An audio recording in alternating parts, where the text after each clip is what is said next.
5 न्यायाधीश आणि 4 कर्मचाऱ्यांच्या घरी दरोडा पडलेला आहे. चोर दरोडेखोर एवढे हुशार होते का ज्यांच्या घरी न्यायाधीश नाही आहे तिथं चोरी केली आणि जे घरी आहे त्यांना बाहेरून लॉक लावलं. म्हणजे या राज्यामध्ये हिंदू तर खतऱ्यात आला पण आता न्यायाधीशही खतऱ्यात आले. बटेंगे तो कटेंगे म्हणणाऱ्या राज्यानं सरकारच्या ह्याच्यामध्ये आता न्यायाधीशच कापल्या जातं की काय अशी अवस्था आहे. खरं तर न्यायाधीशच जर इथं अडचणीत असन, न्याय देणारे न्यायाधीशच आता या अवस्थेमध्ये असन, देवाभाऊ तुमची वानरसेना काम कधी करन? कशा पद्धतीनं याला आडखटी आणणार? म्हणजे हे स्पष्ट केलं का नाही तुम्ही?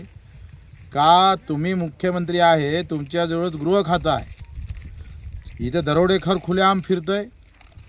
इथं आम्ही पाहतोय कुठलं एखादं चांगला कारभार आहे सांगा, एखादं तहसील दाखवा, एखादा कुठला अधिकारी दाखवा का तो बगर पैशानं काम करतं म्हणून. तुमच्या राज्यामध्ये प्रभू रामचंद्राचं नाव घेऊन राम राज्याला तुम्ही परिचय केला नाही आणि आता न्यायाधीशाच्याच घरी जर चोरी होत असेल तर सामान्याचं काय राहिलं देवाभाऊ? तुमचं नाव देवाभाऊ आहे पण देवासारखं राज्य येईन कधी हे आम्हाला अपेक्षा आहे. कधी कधी त्या चोराचे आभार माना वाटतं असं वाटतं एखाद्या वेळेस. का बरे जर न्यायाधीश नाही आता त्यानं खरं तर मंत्र्याच्या घरी दरोडे टाकले पाहिजे. तसंही हे सरकार शेतकऱ्याच्या घरावर दरोडे टाकतंच. आत्ता अमेरिकेतला कापूस, तिथलं सोयाबीन, तिथला मका आयात करतोय तुम्ही आणि हा दरोडाच आहे.